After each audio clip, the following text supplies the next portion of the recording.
from Caye Caulker.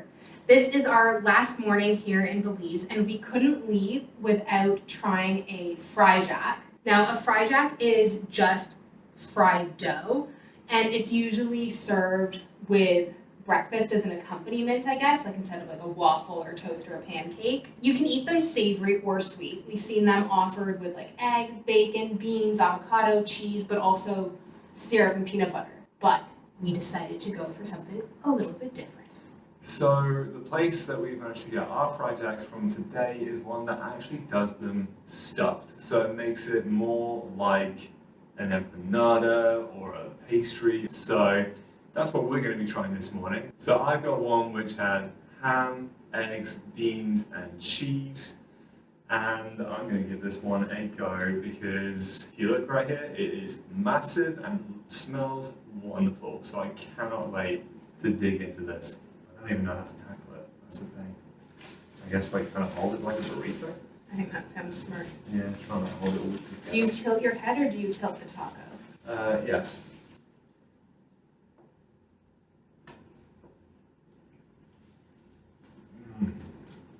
Oh my god. That is so good.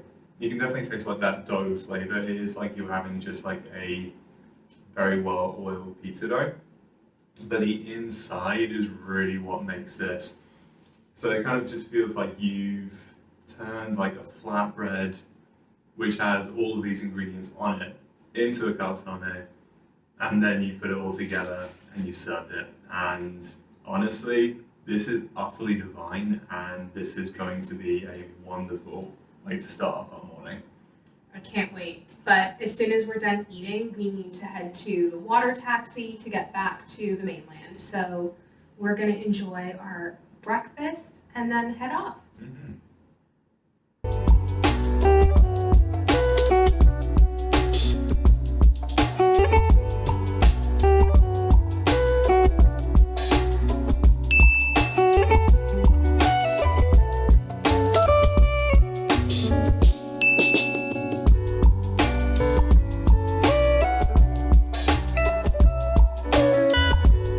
After a 35 USD taxi ride from the ferry port, we are now here at Belize City Airport. But before we go on, we should probably tell you exactly what is happening and why we're doing this. So when we initially started this adventure around the world 1 year ago, we had budgeted enough money and points for what we hoped would last a year. And not to toot my own horn, but I did so well that we have actually been traveling for 14 months. Toot. So the plan was always to go home when we ran out of money, and that's about the stage we're at right now.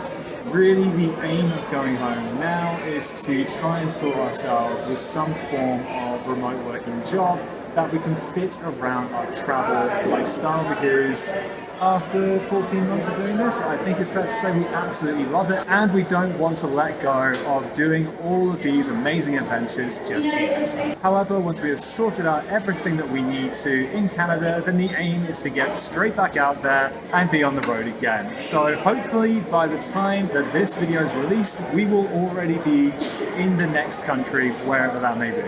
So it should be a completely seamless transition for you. Fingers crossed.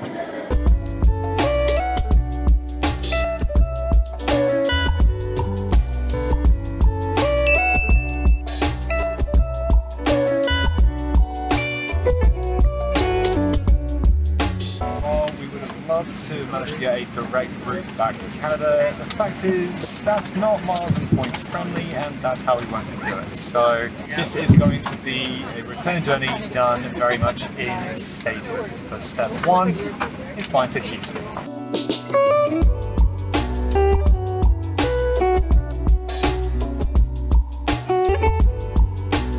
We've just landed in Houston, where the lounges are notoriously difficult to get into. But that's not going to stop us from trying. We have 2 hours until our next flight, so let's hope we don't have to wait.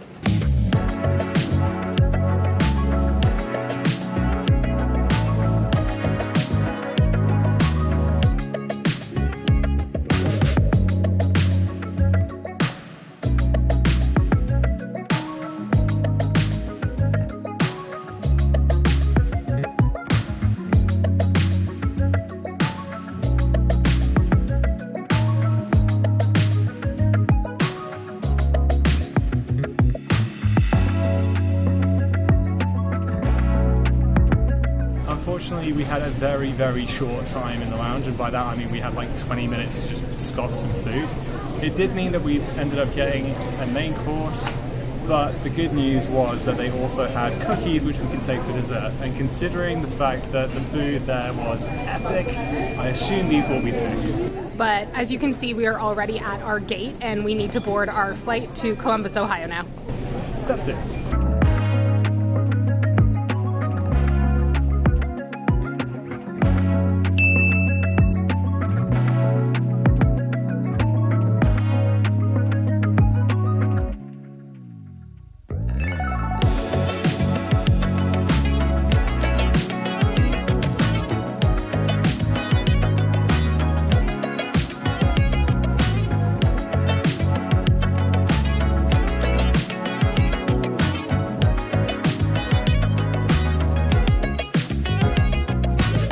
Just like that, we have now made it to Columbus, Ohio. You will notice that we did not provide you with a lounge rating for the Centurion Lounge in Houston Airport. And honestly, it's just because we were so rushed. We really didn't have time to explore the full extent of the lounge and really do all of the information gathering that we would normally do in most lounges. So based on that, we can't give a proper review. But should we go through Houston during future travels, then of course we will go back to that lounge and we'll give you the full review as expected. So now that we're here, you are probably wondering what the plan is. The original plan was that we had a flight to Toronto at about 9:20 in the morning. However, when we arrived in Houston, we had received an email saying that the flight had been canceled. And what they rebooked us on was a flight from Columbus, Ohio to Denver, and then from Denver to Toronto. So we've gone from Texas east and north to Columbus, Ohio. Now they want us to go to Denver, which is west, and then to go to Toronto. And we were supposed to arrive in Toronto at like 10:45 in the morning. And now our flight from Denver to Toronto is supposed to arrive at 4:23 in the afternoon. So I am about to get on the phone with Aeroplan and see if maybe there's a better flight path we can take that will get us home a lot faster. It is now midnight and I'm going to do that now. So wish me luck. We will update you. We've officially been on hold with Air Canada for an hour and 39 minutes. And we're still waiting. It is 2:30 in the morning and we've been on hold for over 2.5 hours. At what point do I give up? And also, I'm not entirely convinced there's someone actually manning the phones on the 24-hour customer service desk. To make matters worse, they've also shut toilets in the concourse of the airport. Are we seriously like in the seventh circle of hell right now? Did we die and we just haven't realised? Is that what's going on? This is turning out to be a heck of an evening. That's all I'm saying on the man. I knew it was going to be a rough one after the flight got cancelled and Not they this rough. rescheduled us. Yeah. Not this rough. No, not this rough. Whatever happens, something's going to get sorted out in the next few hours, and hopefully we're going to get into a lounge and have some coffee. But the next few hours up until that point are going to be torture. Torture. Yeah. I think we're delirious. Everything's fine. It is almost 3:40 in the morning, and after over 3 hours on hold, we finally got in touch with a human who was amazing. We went through several combinations of flights because it turns out like 3 or 4 hours before flight, there's not many seats left. And he finally got us on a Delta flight that's going from here in Columbus to LaGuardia in New York. And then we take a flight from LaGuardia to Toronto. And we will be arriving about 3 hours later than expected, but still at a time that works so that we can be picked up. And also, it will allow us about a 2-hour layover in LaGuardia, so if we do have the time, we might be able to sneak into a lounge, but we'll see what happens as we work through the airport. So obviously this has added one extra flight to our day and a few extra hours, but it could have been way worse. Mm-hmm. Now we have to wait maybe an hour and 20 minutes until the lounge here in Columbus opens, and hopefully we'll be able to grab some coffee and breakfast before we get on our flight. I'm This just is- so relieved. Yeah, me too. But I mean, given the fact that we've had absolutely zero sleep, means that this is going to be an even longer travel day than I think we anticipated. So, But I'm now wired. So like I was tired before he picked up the phone, and now that we have it sorted, I'm like, yes, this is the best thing ever. I know, but God knows what kind of state we're going to be in when we actually arrive home. Maybe we're gonna go try and check in, and then we'll see you in the lounge. Yeah. We checked in. We checked into the flights. We finally did it. Yay.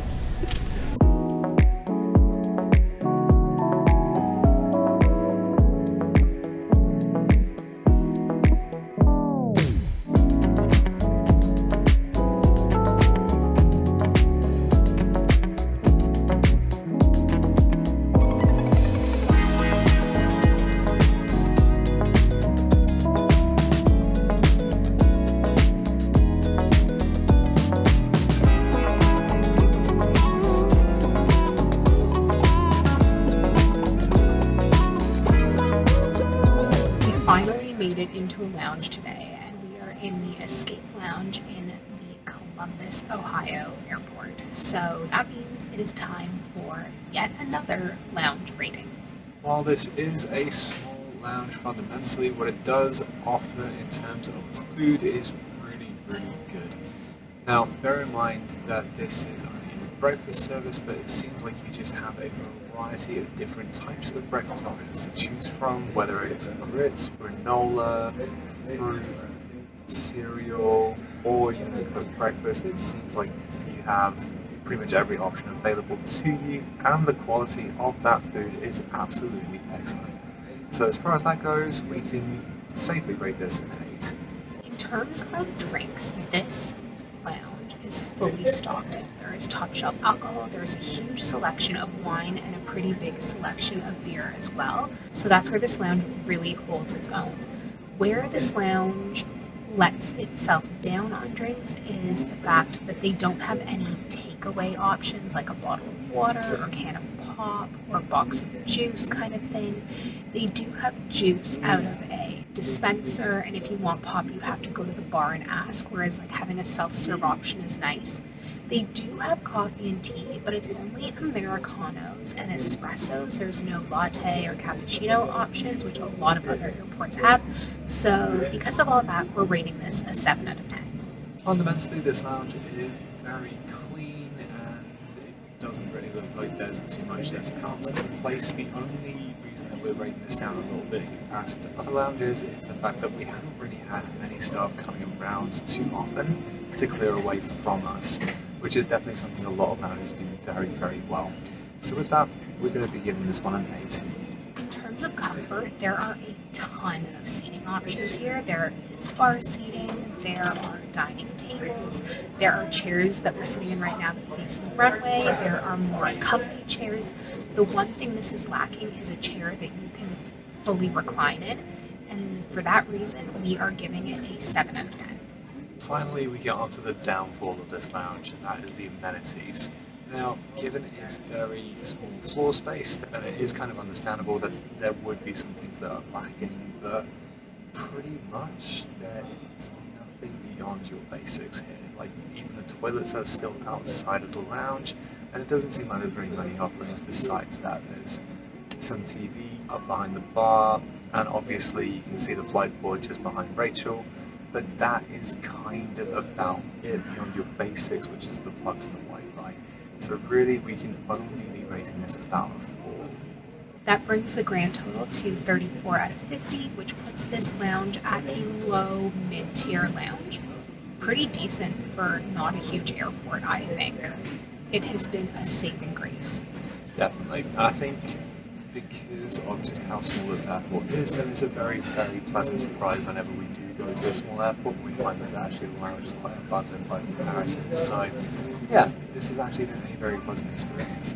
But now we have to actually exit and go back through security because this lounge is in where the B gates are and we are boarding from C gates. So just keep that in mind. If you're coming to this lounge, you are allowed to access it, but you may have to exit and go through security elsewhere. So you might need to leave more time.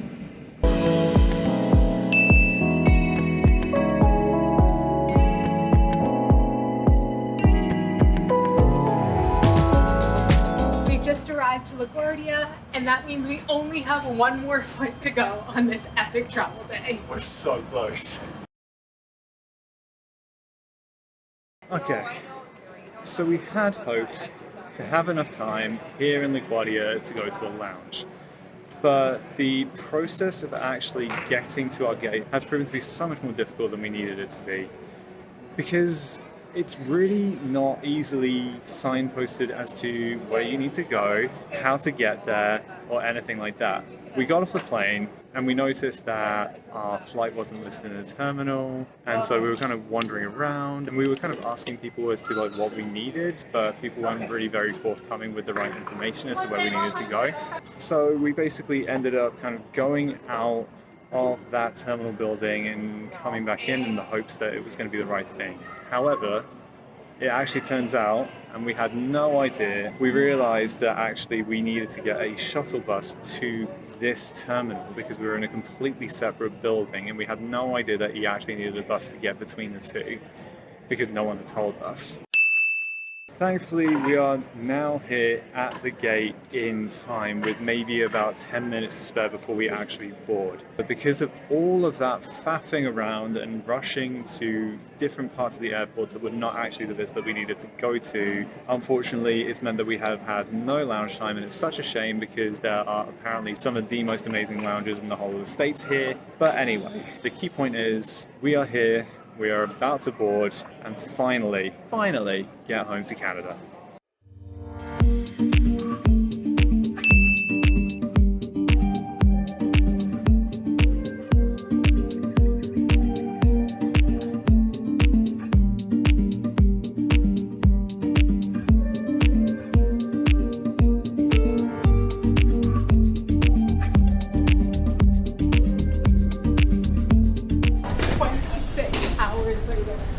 We are home, and I've had enough traveling for A lifetime? well, I would say lifetime, but I feel like I'm going to regret saying that, so probably for like a week, and then I'll wish we were back on the road. Yeah, that's fair.